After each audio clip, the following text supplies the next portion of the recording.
In this video, I will teach you how to remove echo on Audacity. If you find this video helpful, please don't forget to like and subscribe. Now, the first thing I want you to do is load up your Audacity software. Once that's done, I want you to go open up the project in which you want to remove the echo for. So you're going to click on File. You're going to open the project. Once that's loaded, you're going to have the vocal that has the echo that you want to remove. So this is my vocal. I'm going to play it for you to hear the echo. Oh, oh, oh, oh, eh, eh, eh, eh.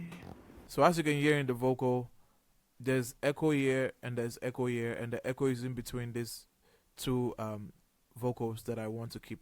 So what I can do is I can click on this particular vocal and I can go to Effect.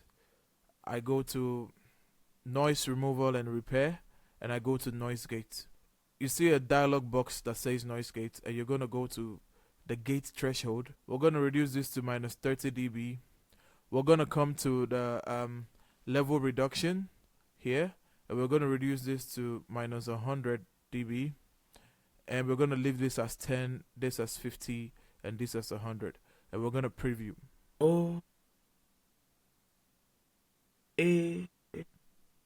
now as you can see, we no longer hear the delays in between the vocals. When we click on apply, it's going to remove all of the delays in between the vocals.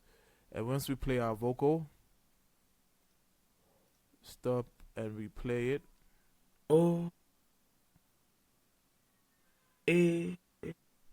now we no longer hear the echo in our vocal, and that's how to remove echo on Audacity. If you find this video helpful, please don't forget to like and subscribe. Until the next one, see ya.